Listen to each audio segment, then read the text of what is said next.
సంజీవరెడ్డి గారు, జైరాబాద్ పార్లమెంట్ కాంగ్రెస్ అభ్యర్థి మిత్రుడు సురేష్ షెట్కర్ గారు, మన అందరి ప్రియతమ నాయకుడు రాష్ట్ర ముఖ్యమంత్రి, ధైర్యానికి దార్శనికత్వానికి తెగింపుకు పర్యాయపదమైన శ్రీ రేవంత్ రెడ్డి గారు, శాసనసభ్యులు మదన్ మోహన్ గారు, లక్ష్మీకాంత్ గారు, మాజీ శాసనసభ్యులు రవీందర్ రెడ్డి గారు, వేదికలు అలంకరించిన కాంగ్రెస్ పుర ప్రముఖులు, ఈ సభకు విచ్చేసిన కాంగ్రెస్ అభిమానులు, మిత్రులారా, మీ అందరికీ సవినయంగా నమస్కరిస్తున్నాను చేతులు జోడించి. 9.5 సంవత్సరాల ఓ కుటుంబ పాలన, 60 సంవత్సరాల తెలంగాణ కళ, తెలంగాణ సమాజము ఆత్మగౌరవంతో స్వయం పాలన కలగన్నది. ఆ కళని సాకారం చేసింది కాంగ్రెస్ పార్టీ, సోనియమ్మ గారు. కానీ 9.5 సంవత్సరాలలో మన స్వేచ్ఛని హరించి నానా తిప్పలు పెట్టి తెలంగాణ రాష్ట్రాన్ని, తెలంగాణ సమాజాన్ని సుమారు 7 లక్షల కోట్ల రూపాయల అప్పుల పాలు చేసి ఓ కుటుంబ పాలనతోటి, ఓ నియంతృత్వంతో తెలంగాణ యువతని బలిగొన్న కుటుంబానికి బాబాసాహెబ్ అంబేద్కర్ ఇచ్చిన రాజ్యాంగం ప్రకారము మనకున్న ఓటు, అమూల్యమైన ఓటుని ప్రజాస్వామ్యాన్ని కాపాడుకుంటూ గొప్ప చరిత్రలో కాంగ్రెస్ పార్టీని మళ్ళీ గెలిపించి, ఈనాడు కాంగ్రెస్ పార్టీ 6 వాగ్దానాలు చేస్తే రేవంత్ రెడ్డి గారు 100 రోజులు కాకముందే రాష్ట్ర ముఖ్యమంత్రి గారు 6 గ్యారంటీలని మాటిచ్చి మాట నిలబెట్టుకొని మొన్ననే మళ్ళీ చెప్పారు, మేము రుణమాఫీ చేయబోతున్నాము ఆగస్టు 15 తారీఖు లోపల. ఆ మాటకు కట్టుబడి ఉంటాము. కానీ ప్రజాస్వామ్యంలో అన్నిట్లో ముఖ్యమైనది ఏంటంటే ప్రజాస్వామ్యము, అందులో ఓటు. ఆ ఓటు హక్కు ఇచ్చింది మనకు బాబాసాహెబ్ అంబేద్కర్. రాజ్యాంగంలో రిజర్వేషన్ ఇచ్చింది మనకు బాబాసాహెబ్ అంబేద్కర్. ఒక రిజర్వేషన్ వల్ల ఈరోజు దామోదర్ రాజనరసింహ శాసనసభ్యుడైండు, మంత్రి అయిండు, ఉప ముఖ్యమంత్రి అయిండు, మళ్ళీ ఈరోజు మంత్రి అంటే కేవలం బాబాసాహెబ్ అంబేద్కర్ వల్లనే. ఒక్కసారి మనం ఆలోచన చేసుకోవాలి. దళితులమే కానీ, బీసీలమే కానీ, మైనారిటీలమే కానీ 10 సంవత్సరాల బీజేపీ పాలన, మోడీ పాలన, ఈ 10 సంవత్సరాల పాలనలో మళ్ళీ వచ్చి మోడీ సర్కార్, బీజేపీ పార్టీ ఏమడుగుతున్నదంటే ఇంకొకసారి మాకు అవకాశం ఇవ్వండి, 400 సీట్లు మాకు ఇవ్వండి అని అడుగుతున్నదని. దీని వెనుక ఉన్న మర్మం ఏంది? దీని వెనుక ఉన్న కారణం ఏంది? దీని వెనుక ఉన్న రహస్యం ఏంది?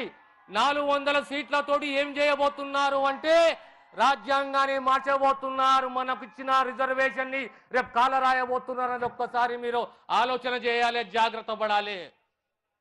75 సంవత్సరాల రిజర్వేషన్ మనకు, 1000 సంవత్సరాలు మనం అనగదొక్కిర్రు.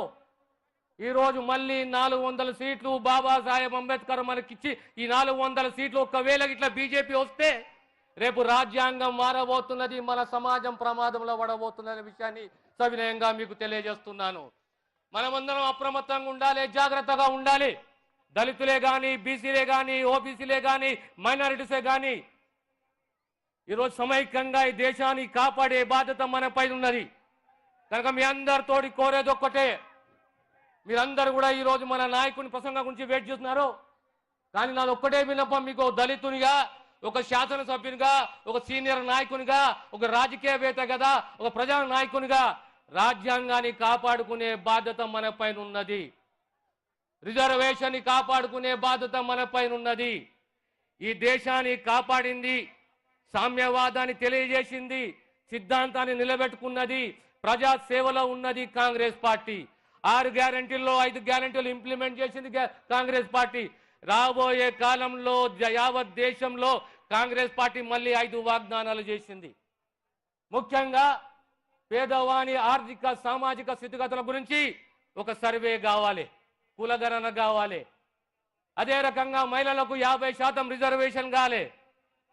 అంగన్వాడీ టీచర్లే కానీ, హెల్పర్లే కానీ, ఆశా వర్కర్లే కానీ వారికి 2 జీతభత్యాలు పెంచాలి.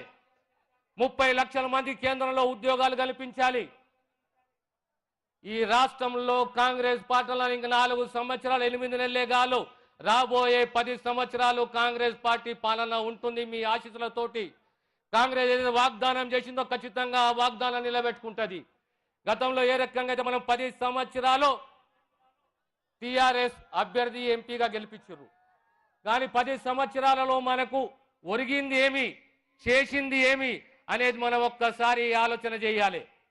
సాగునీరే కానీ, అభివృద్ధే కానీ, సంక్షేమమే కానీ, భద్రతనే కానీ, రాజ్యాంగ గ్యారంటీయే కానీ, రాజ్యాంగ రక్షణనే కానీ ఇచ్చింది కేవలం కాంగ్రెస్ పార్టీ అనే విషయాన్ని మీకు అందరికీ గుర్తు చేస్తున్నాను. కనుక రాబోయే మే 13 జరిగే ఎన్నికల్లో బాబాసాహెబ్ అంబేద్కర్ మనకిచ్చిన అమూల్యమైన ఓటు అన్నిట్లో కీమ్తి అనేది, అన్నిట్లో అమూల్యమైనది. మన భవిష్యత్తు, మన పిల్లల భవిష్యత్తు, మన కుటుంబము, మన గల్లీ, మన గ్రామము, మన ప్రాంతము, మన రాష్ట్రాన్ని కాపాడే బాధ్యత మనపైన ఉన్నది. సంక్షేమాన్ని పేదవానికి అందించాలి, రైతుని కాపాడాలి, రుణమాఫీ చేయాలి, ఉద్యోగ క్యాలెండర్ ప్రకటన చేయాలి. 30,000 ఉద్యోగాలు ఇచ్చినాము, ఇంకా 2 లక్షల ఉద్యోగాలు ఇవ్వాలి. ఇవన్నీ కూడా కాంగ్రెస్ పార్టీ, కాంగ్రెస్ ప్రభుత్వ బాధ్యత. మాటిచ్చి మాట నిలబెట్టుకునే సత్తా, ధైర్యం కాంగ్రెస్ పార్టీకే ఉన్నది దేశంలో. ఈనాడు ప్రజానాయకుడు రేవంత్ రెడ్డి గారు, ఈరోజు మీ అంబడి ప్రజానాయకుడు రేవంత్ రెడ్డి గారు ఉన్నారు. రేపు రాబోయే 10 సంవత్సరాలు వారి యొక్క నాయకత్వంలో ఖచ్చితంగా ఇచ్చిన వాగ్దానాన్ని నిలబెట్టుకుంటామనే విషయాన్ని సవినయంగా మీకు తెలియజేస్తూ, ఇది అందరి బాధ్యతనే. రాజ్యాంగాన్ని కాపాడే బాధ్యత మనమైదు ఉన్నది, రిజర్వేషన్ కాపాడుకునే బాధ్యత మనమైన ఉన్నది.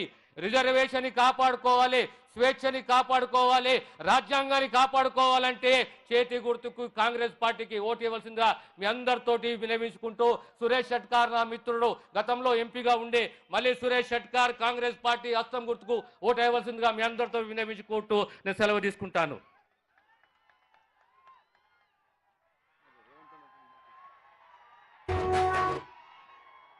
ఇప్పుడు మీకు అందరు ఎప్పుడు చిరపరిచితులు, 3 రంగుల జెండా బట్టి సింగమోలే కదిలినాడు.